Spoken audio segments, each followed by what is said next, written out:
Highest growth ఉన్నటువంటి company ఒక wastage మాత్రమే.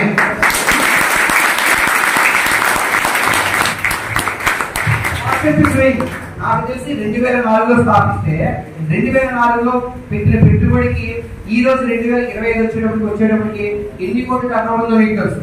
అయితే ఇందాక పాయింట్ చెప్పుకుని వచ్చాడు, మనకు వచ్చే లాభం నాకే కిరాణా కొడుతుంది, కిల్లి కొడుతుంది, లేదంటే ఏదో ఒక షాప్ ఉంది, నేను వ్యాపారం చేస్తే నా లాభం గురించి ఆలోచిస్తాను కానీ కస్టమర్ లాభం గురించి ఆలోచిస్తానా? ఎవరైనా ఆలోచిస్తారా? ఎవరు ఆలోచిస్తారు. బట్ వెస్టేజ్ లో ఉన్నటువంటి గౌతమ్ బాలి గారు తన కస్టమర్స్ తనకు దైవంగా భావించి తనకు వచ్చే ప్రాఫిట్స్ 65% ఇస్తున్నారు. ఎవరైనా 10% ఇస్తారు, 20% ఇస్తారు. ఆహార మాసం వస్తే చేరేస్తారు. అది కూడా వాటర్ కారణాలు ఉంటుంది. అవునా? రకరకాల సీజన్ లో రకరకాల ఇస్తారు, వర్కర్స్ వాళ్ళు ఇస్తారు. బట్ ఏది ఇచ్చినప్పుడు క్వాలిటీ ఉండదు. ఇక్కడ ఇంకోటి గమనించవలసింది ఏంటంటే మీకు 65% ప్రాఫిట్ ఉండవే కాదు, ప్రతిదీ ఇక్కడ క్వాలిటీ ప్రొడక్ట్ ఇస్తున్నారు. ప్రతిదీ క్వాలిటీ ప్రొడక్ట్. మనం ఎప్పుడు నమ్ముతాం? ఏదైనా ఒక వస్తువు క్వాలిటీ ఉంటే రెండోసారి యూజ్ చేస్తాం, లేకపోతే రెండోసారి యూజ్ చేస్తాం. యూజ్ చేయాలంటే క్వాలిటీ బాగుండాలి. నెక్స్ట్ ఆ క్వాలిటీ బాగుండాలంటే ఒకటే కాదు, మనం యూజ్ చేసిన తర్వాత తెలుస్తుంది కదా బాగుంటుంది. అంతేకాకుండా అది రీసెర్చ్ ప్రొడక్ట్ అయితే ఇంకా బాగా అవునా కదా? రీసెర్చ్ అనేది వాడడం లేదా అంటే ఏంటి? మనం వాడే ప్రొడక్ట్ దాని మీద పరిశోధనలు జరిగి అది నిరూపించబడాలి. రెండోది క్వాలిటీ ప్రొడక్ట్ ఉండాలి. మూడోది అందుబాటులో ఉండాలి. క్వాలిటీ ఉండి ₹1 కొట్టాలి వాడు మన దగ్గర అంత ఎక్కువ ఉందా? సో ప్రతి మానవుడికి అందుబాటులో ఉండాలి కాబట్టి అది ఏం చేస్తారు? అందుబాటులో ఓకే నార్మల్ కాస్ట్ మనకి అందుబాటులో ఉండేలాగా పెట్టారు. అంతేకాకుండా ప్రతి ఒక్కరికి అందుబాటులో పెట్టారు. సరే, నాకు ఈ హెల్త్ కేర్ సప్లిమెంట్స్ వాడాలని లేదు, మరి ఏం కొనుక్కుంటాను? లేడీస్ ఉన్నారు, నాకు చుట్టూ పోతుంది. సో కాబట్టి నాకు హెయిర్ కావాలి. ఈ అమ్మాయి నెయిల్స్ బాగా పెంచుకుంటుంది, అక్కడ నెయిల్ ఆర్ట్ అని మధ్య కొత్తగా వచ్చింది అంటే గోల్డ్ కూడా బాగా పెంచి దాని మీద డిజైన్ చేసుకుంటారు. సో గోల్డ్ బాగా పెరగాలంటే అది కూడా కావాలి. లేదు నేను అందంగా ఉండాలి, సో అందంగా ఉండాలంటే బ్యూటీకి సంబంధించి ఉండాలి టిప్స్. ఓకే, మగవాళ్ళు కూడా ఈ మధ్య చక్కగా నీట్ గా తయారవుతున్నారు. గుజ్జుగా ఉన్న వాళ్ళు ఏం చేస్తున్నారు? సన్నగా కావాలనుకుంటున్నారు. వాళ్ళకి ఏం కావాలి? హెల్త్ ఫుడ్ సప్లిమెంట్స్ తీసుకోవాలి కదా. సో భోజనం తింటే కార్బోహైడ్రేట్స్ కాబట్టి మంచి ఫుడ్ వస్తుంది. వాళ్ళకి ఏం చేస్తారో హెల్త్ షేక్స్, హెల్త్ సప్లిమెంట్స్ ఉన్నాయి కదా మన దాంట్లో.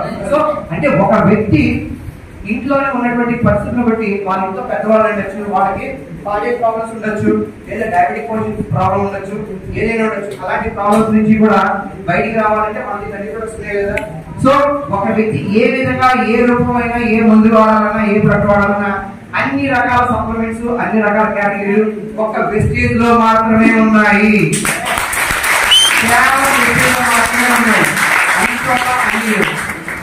సో మనకి చూడండి, మనకి ఏది కావాలో అది అందుబాటులో ఉంటూ మనకి దగ్గర రేట్లో ఉంటూ అన్ని కూడా ఒక వెస్టేజ్ లో మీకు మళ్ళీ ప్రాఫిట్ 65% పంచుతూ వచ్చిన ప్రాఫిట్స్ లోని తలమాత్రం అనుభవించకుండా మిమ్మల్ని కూడా విదేశాలు దేశ విదేశాలు తిప్పుతూ మిమ్మల్ని ఆనందపరుస్తూ మీ ఆరోగ్యాన్ని కోరుకుంటూ మీ క్షేమం కోరుకుంటూ ముందుకు వెళ్తుంది ఒక్క వెస్టేజ్ కంపెనీ మాత్రమే. సో కంపెనీలో వెస్టేజ్ కంపెనీలో జాయిన్ అయ్యారంటే ఎదుగుతుంది చాలా బాగుంది. అవకాశం అన్నిసార్లు రాదు, వస్తుందా? ఇదివరకు చెప్పారు లక్ష్మీదేవి ఇంటికి వచ్చి తలుపు తడితే డోర్ తీయాలి, తీయకపోతే వెళ్ళిపోతుంది. అయితే ఇంట్లో మీకు అందరికీ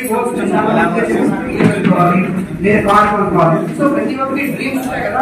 ఆ డ్రీమ్స్ నెరవేరాలంటే మనకి ఏం ఉండాలి? నాకు డ్రీమ్ ఉంది, ఆ డ్రీమ్ నెరవేరాలంటే ఏం ఉండాలి? Very good, company has goal goal. So ఒక గోల్ అంటే మనం ఒక కళ ఉండాలంటే కళను సాకారం చేసుకోవాలంటే ఒక లక్ష్యం ఉండాలి. ఉండాలి. ఆ లక్ష్యాన్ని మనం నెరవేర్చుకున్నాం కానీ దానికి ఏముండాలి? పట్టుదల అంటే ఇంకా హార్డ్ వర్కింగ్, ఇంకా కమిట్మెంట్, ఇంకా పేషెన్స్. Very good. ఇంకా నాకు ఒక కళ ఉంది, ఆ కళ నెరవేర్చుకోవడానికి నాకు ఒక లక్ష్యం పెట్టుకున్నాను. బట్ ఆ లక్ష్యాన్ని వెరీ గుడ్. ఇంకోటి లక్ష్యాన్ని సాధించడానికి మన మీద మనకి నమ్మకం ఉండాలి. ఆ నమ్మకం ప్రకారం ఇంకా ఒకరు చెప్పారు ఏంటి?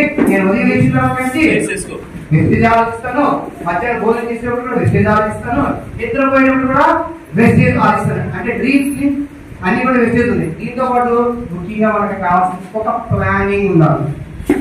ఈ రోజు ఎంతమంది కస్టమర్స్ కలుస్తున్నాం, ఏం చెప్పాలనుకుంటున్నాం, వాళ్ళు రిజెక్ట్ చేస్తే మనకి ఏ విధంగా సమాధానం చెప్పాలి, దాని నుంచి వచ్చే పరిణామాలు ఎలా ఉంటాయి. ఇప్పుడు మీరు చెప్పిన వాళ్ళందరూ కొనేస్తారా?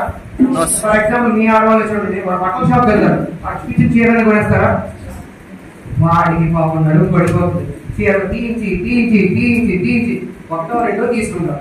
అది లేకపోతే ఏం బాధ పాపం.